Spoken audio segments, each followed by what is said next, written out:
Bowl game schedule today, breaking down the two college football playoff matchups on January 1st. We have answered the first big question of the expanded college football playoff era. It would seem that home field advantage in the opening round is indeed rather important. We now address the second major plot point as the quarterfinal round arrives, namely whether having a conference title and first round bye is ultimately better. Penn State didn't seem to have any ill effects from its opening win against SMU after putting away Boise State in the Fiesta Bowl. The two games of the quarterfinals on New Year's Day should give us more of an indication of any trends. The day starts in Atlanta and then moves to California for the second matchup. After a deadly attack in New Orleans early Wednesday, the Sugar Bowl was postponed a day.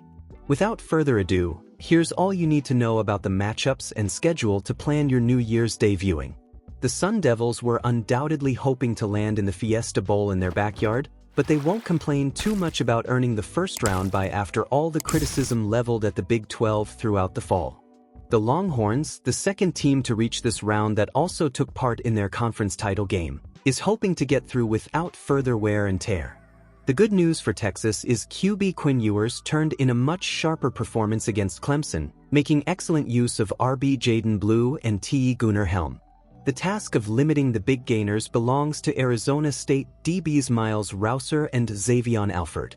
The focal point of the Sun Devils offense, of course, is RB Cam Skattebo, one of the year's breakout stars who amassed 2,074 yards from scrimmage and finished fifth in Heisman balloting. QB Sam Leavitt will get him the ball as much as possible, but he needs help from wide receivers with Jordan Tyson out for season. Texas has an active defense, but LB Anthony Hill Jr. can usually be found in the middle of the action. The theory that there is an actual talent gap between the SEC and the Big 12 is about to get tested in real time. On the flip side, however, it's fair to wonder just how much the Longhorns' depth has been stretched by playing that extra game. If we must have a rematch in the playoff, it might as well be an encore of an instant classic. If this comes anywhere close to matching the drama of Oregon's narrow 32-31 escape at Autzen Stadium on the night of October 12th, it will be well worth the watch.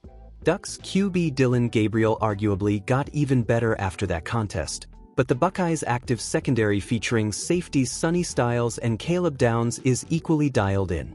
After an almost timid approach against Michigan, Ohio State displayed a much stronger offensive game plan against Tennessee with QB Will Howard making use of his ultra-talented receiving core featuring Jeremiah Smith and Emeka Egbuka. They had quite a bit of success in their first encounter with the Ducks as well, but LB Mateo Uiagalelei has been unleashed more often and could be a disruptive force. It couldn't possibly, could it? The Buckeyes looked like the team they were expected to be when we saw them last, but the Ducks were certainly able to hang with them before. The round of 8 concludes with this heavyweight showdown of storied programs. In a first round of dominant performances, the Fighting Irish might have turned in the most impressive of the lot, shutting down the high-powered Indiana passing game.